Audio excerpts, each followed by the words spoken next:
তিনি ছিলেন শ্রী শ্রী জগন্নাথ দেবের পরম একনিষ্ঠ ভক্ত। ভগবানের মুখনিসৃত বাণী শ্রীমদ্ ভাগবত গীতা পাঠ করতে তিনি অত্যন্ত ভালোবাসতেন। তাই সকলে তাকে বলতো গীতা পান্ডা। আজকে আমার বড়ই ভালো লাগছে। আজ আমি আরেকটু গীতা পড়ব, তারপর ভিক্ষায় যাব। মন্মনাভব মদভক্ত মজ্জাজি মাম নমস্কুরু মামে বৈশসি সত্যন্তে প্রতিজনে প্রিয়সিমে সর্বধর্মান পরিত্যাজ্য মামেকং শরণং ব্রজ অহং তাং সর্বপাপেভ্যো মোক্ষয়িষ্যামি মা শুচো। হ্যাঁ গো, সারাদিন বসে বসে গীতা পড়লেই হবে? আমরা কি না খেয়ে মরবো? ঘরে ছেলে মেয়ে দুটো না খেয়ে আছে, তাড়াতাড়ি ভিক্ষায় যাও। হ্যাঁ হ্যাঁ, যাচ্ছি গো যাচ্ছি। এই নাও গো, এই নাও। অনেক কষ্টে এইটুকু ভিক্ষা পেয়েছি, আজ এটা দিয়েই কাজ চালিয়ে না, আমি আরেকটু গীতা পড়ি। এভাবেই চলত গীতা পান্ডার জীবন। কিন্তু একদিন ঘটল এক আশ্চর্য ঘটনা। সেদিন বাইরে প্রবল বৃষ্টি।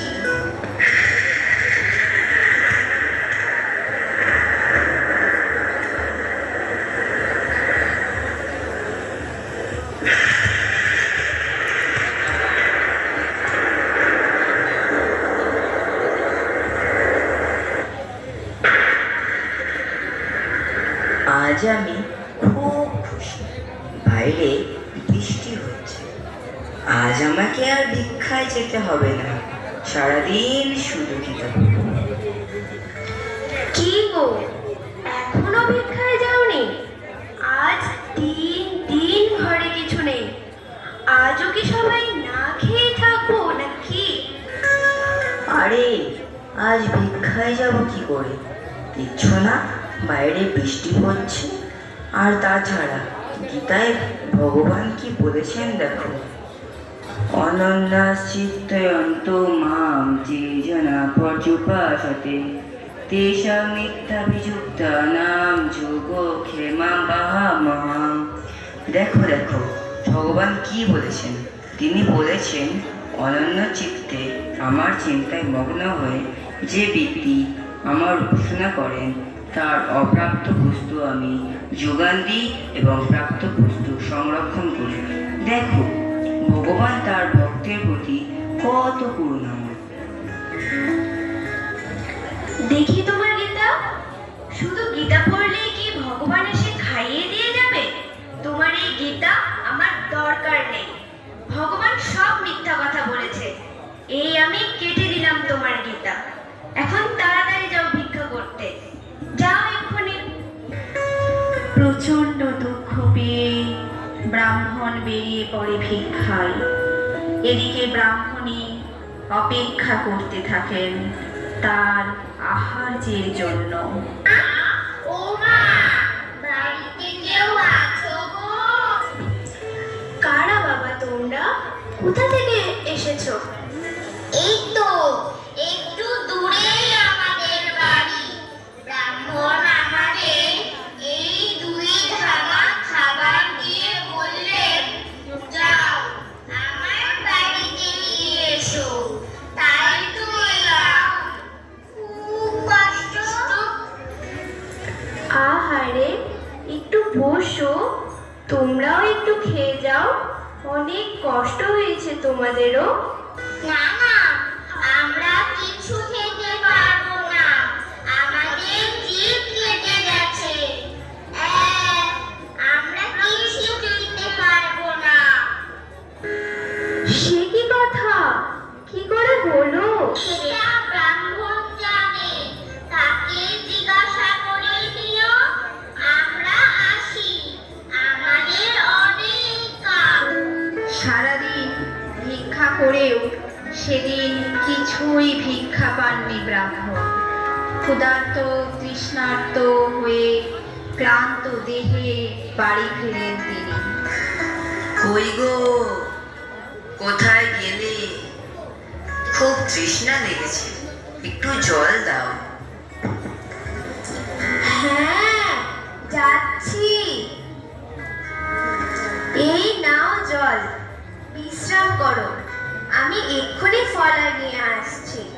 আজ সকলে একসাথে মিলে খাবো। ফলার? ফলার কোথা থেকে এলো? তুমি জানো আজ আমি কোনো ভিক্ষা পাইনি। রসিকতা করো না, বুঝলে?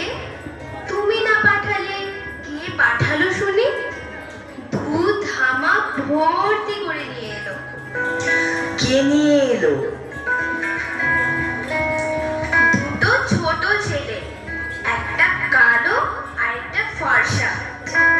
হ্যাঁ, এ কি বলছো তুমি? এও কি সম্ভব? খুব সুন্দর দেখতে দুজনকে, জানো? হ্যাঁ, খেয়ে যেতে বললাম, বললো কিনা জিভ কেটে গেছে। তুমি নাকি সব জানো। তুমি কি ওদের মারধর করেছো নাকি? হায় রে, কি কপাল! তুমি ওদের চিনতে পারলে না গো? এখনো বুঝলে না ওরা কারা? কারা ছিল ওরা? ওদেরকে আমি মারিনি, মেরেছো তুমি। এই দেখো দেখো কি করেছো তুমি। শ্রীমদ্ ভগবদ গীতা ভগবানের মুখের বাণী, আর তুমি সেই মুখে লাল কালি দিয়ে কেটেছো। আর দেখো, তার কথা যে মিথ্যে নয় তার প্রমাণ দিতে আজ দুই ভাই জগন্নাথ বলরাম এসেছিলেন আমাদের বাড়িতে আহারের জোগান দিতে। হায় হায়, কি করলাম আমি? আমি তাদের চিনতে পারলাম না। আমি বড় মূর্খ, বড় অপরাধী। তাই এরকম ঘোর অপরাধ করেছি। হে প্রভু জগন্নাথ, আমায় ক্ষমা করো, ক্ষমা করো। অনন্যশ্চিত্তে অন্তো মাম যেজনা পর্যুপাসতে তেষাং নিত্যাভিযুক্তানাং যোগো ক্ষেমাবাহাম্যহম। হে প্রভু, এই অধমদের পরিত্যাগ করো না প্রভু। কৃপা করে তোমার চরণে স্থান দাও। শ্রীমদ্ ভাগবত গীতা ভগবানের আইন। তিনি অচ্যুত, তাই তিনি জগৎ প্রমাণ দিয়ে গেলেন তার কথা কখনো মিথ্যে হতে পারে না। শ্রীমদ্ ভাগবত গীতা চিরন্তন সত্য। হে প্রভু জগন্নাথ, হে কৃপাময়, কৃপাপূর্বক আমাদের নয়ন পথে সর্বদা পতিত হন।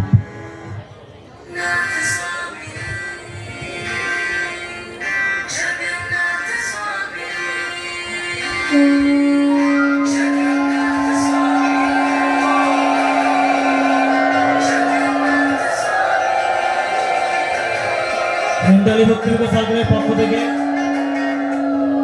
গীতা পাঠা